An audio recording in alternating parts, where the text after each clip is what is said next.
Sekarang tidak ada lagi penundaan. Sudah nggak perlu lagi banyak bicara. Kita akan kerjakan itu segera, saudara-saudara sekalian. Proyek ini menyangkut jarak yang tidak pendek, kalau tidak salah sekitar 500 km dari Banten sampai ke Jawa Timur, ke Gresik, 500 km, dan perkiraan biaya yang dibutuhkan 80 miliar dolar. Dan waktu perkiraan untuk di Teluk Jakarta saja kemungkinan 8 sampai 10 tahun. Kalau sampai ke Jawa Timur mungkin membutuhkan waktu 20 tahun. 15 sampai 20 tahun. Tidak ada masalah. Ada pepatah kuno, perjalanan 1000 kilometer dimulai oleh satu langkah. Kita akan segera mulai itu. Saya sudah perintahkan suatu tim untuk roadshow keliling, dan dalam waktu dekat saya akan bentuk otorita, badan otorita Tanggul Laut Pantai Utara Jawa.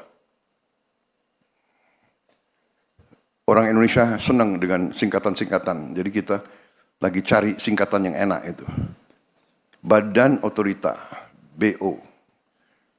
Tanggul Laut Pantura Jawa, TLPJ. Jadi BO TLPJ. Kalau disingkat gimana itu? Iftitah gimana kalau singkatannya itu? Apa?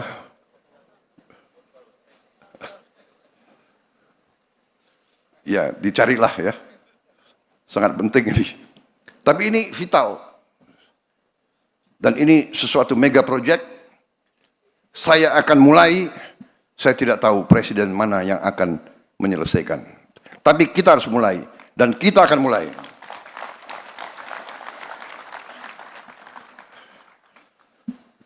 $80 miliar khusus Teluk Jakarta, kemungkinan 8 sampai 10 miliar dolar. Kalau 8 sampai 10 miliar dolar saya kira kita sendiri mampu. Di sini ada hadir Gubernur DKI, hadir tidak? Enggak hadir. Waduh, ini coba diselidiki kenapa tidak hadir. Pakai kacamata biar saya. Tapi saya sudah ketemu. Saya sudah ketemu berapa hari yang lalu, dan saya sudah kirim utusan, ya, tanya, Gubernur DKI dukung proyek ini atau tidak? Saya dapat jawaban dukung. Alhamdulillah. Karena APBD-nya DKI sangat besar. Jadi saya bilang, DKI harus urunan. Pemerintah pusat urunan. Jadi kalau 8 miliar dolar, katakanlah 8 tahun, berarti 1 miliar dolar 1 tahun. Menteri Keuangan sudah kelihatan tegang melihat. Tenang Bu, DKI nyumbang. Jadi DKI setengah, pemerintah pusat setengah. Karena ini untuk DKI sebenarnya. Ya, jadi Tanggul Utara DKI, kemudian nanti selanjutnya di depan Semarang, prioritas kita adalah DKI Semarang. Semarang, Pekalongan, Brebes itu air sudah mengancam kehidupan rakyat kita, harus segera. Dan ini sesuatu yang harus kita laksanakan, dan kita terbuka. Perusahaan-perusahaan dari Tiongkok, dari Jepang, dari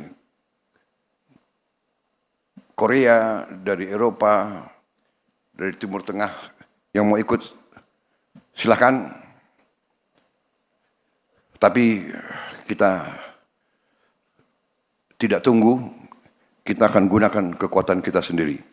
Saudara-saudara sekalian, demikian yang ingin saya sampaikan. Saya minta maaf kalau keynote saya tidak panjang. Saya kira saudara-saudara juga tidak mau kalau saya terlalu panjang bicara. Kan? Betul ya? Betul. Terserah. Saya datang sesuai permintaan audiens. Mau singkat atau panjang? Mau singkat atau panjang? Bohong gitu. Kalau politisi takut sama presiden, panjang Pak, panjang. Yang di belakang udah resah. Ya kan? Coba pakai kacamata saya mau lihat ini. Mana senyumnya yang politisi atau senyumnya yang... Kalau orang-orang eksekutif ya, orang pengusaha, orang itu maunya singkat. Sudahlah Pak, jangan macam-macam. Kasih tahu kita mana, apa, bagaimana, berapa. Kan begitu kan? Kan begitu. Ya. Who, what, why, where, how much, and how much for me. Right? Yeah, no need to talk too much, talk too long. Saudara-saudara, karena ini sudah dibuat oleh staf saya, kasihan kalau saya nggak pakai. Kita akan terapkan disiplin fiskal, karena saya dilihatin oleh Menteri Keuangan terus. Ya. Kita akan sederhanakan perizinan dan proses pengadaan lahan. Sudah saya singgung. Kita akan perkuat kerjasama pemerintah dan badan usaha swasta. Kita akan perkuat kerjasama pemerintah pusat dan pemerintah daerah. Saudara-saudara sekalian, kita sekarang memiliki Danantara, Sovereign Wealth Fund, di mana Danantara siap ikut infrastruktur, ikut investasi pada proyek infrastruktur. Demikian saudara-saudara yang ingin saya sampaikan, kita berada di ambang transformasi besar, kita optimis, saya sudah melihat angka-angka itu, kekayaan kita luar biasa. Saya percaya dalam 2 tahun, mungkin mulai tahun depan dan selanjutnya, kita bisa tertibkan kekayaan-kekayaan itu. Saya ketemu dengan ahli-ahli dari universitas terbaik di dunia. Mereka menyampaikan kekayaan kita di laut kita masih sangat kecil, belum tersentuh yang sebenar-benarnya. Kita akan swasembada pangan, itu sudah sangat jelas. Kita akan swasembada air, dan kita juga akan swasembada energi dalam waktu dekat. Dan kita akan tertibkan, kita akan tegakkan hukum hanya dengan kepastian hukum. Hukum yang benar, iklim usaha akan berkembang dengan baik. Demikian.